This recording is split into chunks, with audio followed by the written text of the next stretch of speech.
And now the Clippers need to win Game 6 in Dallas and Game 7 at home to advance to round 2. Right? Or a two-way player. Road team has won all 5 games thus far. How about that?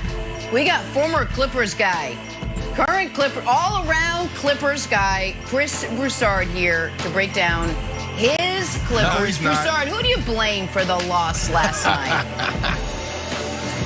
Well, look, obviously, a lot of people are to blame, but you have to start with the best player. I said it yesterday about LeBron on Undisputed.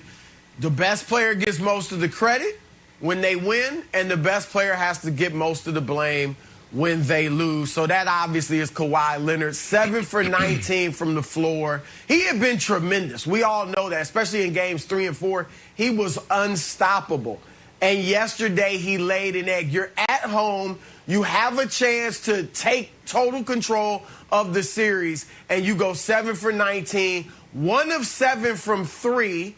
You continue when you guard Luka, which seems to be rare.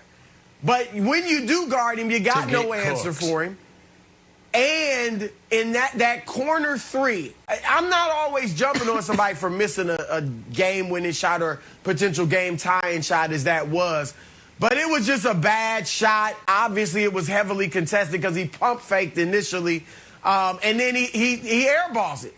And so that Kawhi is the most to blame. He wears the lion's share of it.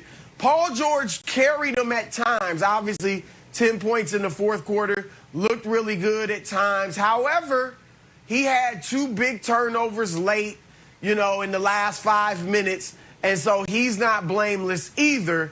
But I got to put most of it on Kawhi Leonard.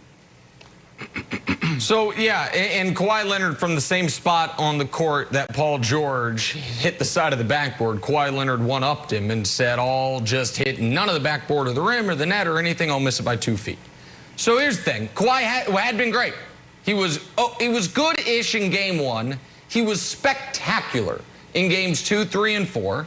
And he was bad yesterday. Now, can we give a guy a bad game? Absolutely. Do we need to acknowledge it was a bad game? For sure. Do we need to have the discussion? What would a first-round loss do to Kawhi Leonard's legacy? Of course not. It'd be idiotic. We would only do that to LeBron James, but it's what Kawhi's staring at. It'd be, by the way, the 2nd of his career. 1 shy of Michael Jordan's 3, but of course 2 more than LeBron's current 0. That's neither here nor there.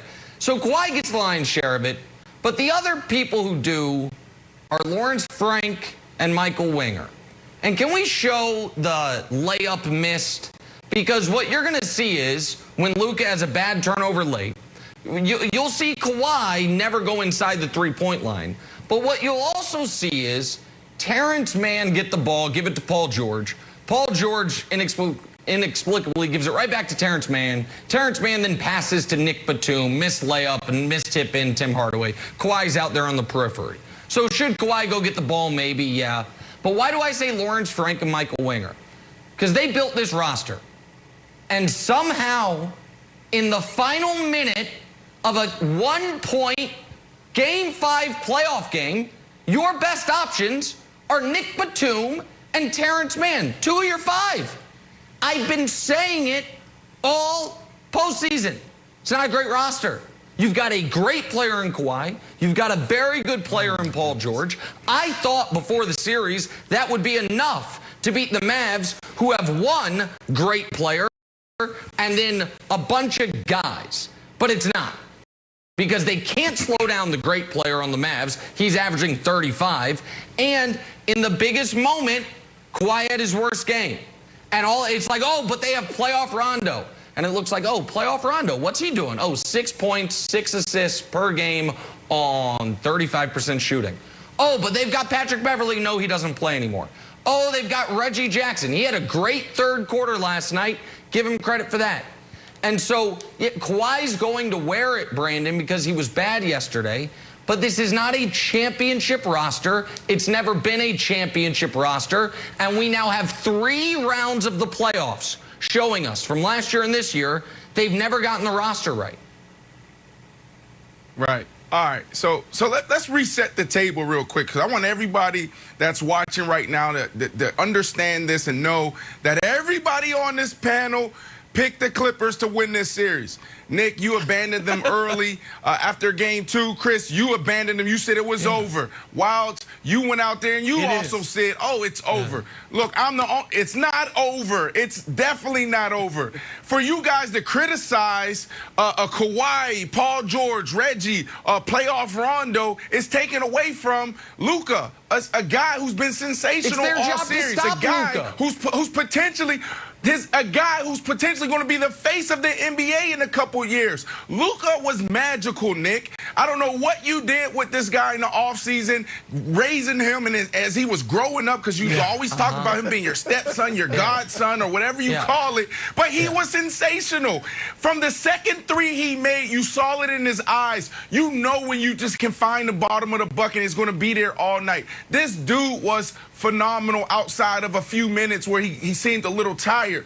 But you guys criticizing Paul George and the others and Kawhi and the others is taken away from him. If you look at the box scores, what you're going to see is you're going to see the Clippers. They played a really good game. They played a complete team game. The Reggie Jackson that you said after the first game, oh, Reggie Jackson's never been good in the play. He stepped up. He played well. All right, and then you're going to look at the other side and you're going to see guys just playing okay in Dallas and Luka being sensational. So Luka was the difference, Nick.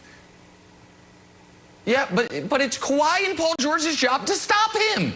It's not golf. It's not like, well, I shot 11 under this round, but man, he shot 13 under. It's your job to stop him. So if one guy is annihilating you, then it's like, okay, who's supposed to be guarding him? Well, you've got Paul George, who, when they acquired him, you said was one of the best two-way players in basketball. You've got Kawhi Leonard, who once upon a time was the best defensive player in basketball. And last night, Kawhi Leonard, again, heavy is the head that wears the fake New Balance crown. And he tried to put it on. So now you've got, in Game 5, Wilds, you've got a guy who on defense, let me just finish this, then go ahead, Brandon. In Game 5, on defense, he got cooked. On offense, he was awful. And at the end of the game, he airballed the game-time shot. That happened. So you can't just be like, well, you know, he Brandon, tried. come on. Well, let me throw this out here. Let me throw. All right, that's fine. All right, that's fine. That point taken.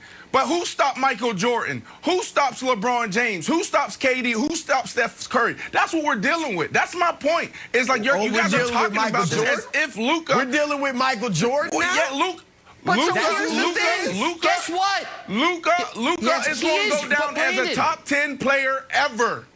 If he continues that's right. he's going to go down as a top 10. And guess what? Slow down. But hold on. But guess what? Wilds, you know who stopped Michael Jordan every single year in the playoffs? The Celtics or the Pistons or whomever the hell until Jordan got great teammates. You know who stopped LeBron early in his career?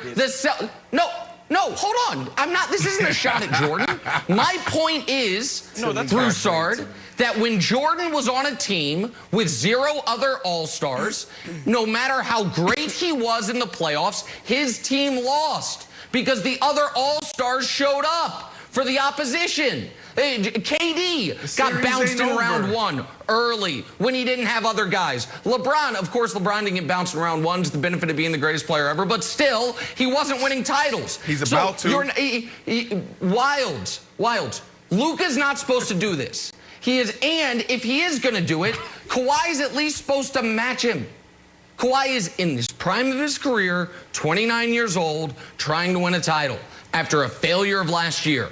And after playing great in games 2, 3, and 4, he was terrible. There's no way around that. We can't treat him like he's a charity case. He's a great player who had a terrible game and airballed the game-tying shot. Okay. Here's the weird thing. The reason why I think the Clippers should have some optimism. And I want to dig in on, you're like, Luka's not supposed to be able to do this.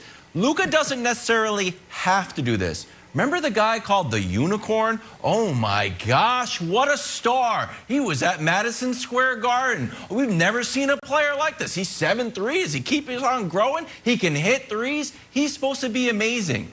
And he had 8 points last night. And guess what? He doesn't really like Luka. I think this actually bodes poorly for the Mavs. Meanwhile, the Clippers had 5 guys in double digits. And I know we want, at the end of the game, Broussard, the stars to have the ball. I totally get it. You want Kawhi to have the ball. You want Paul George to have the ball.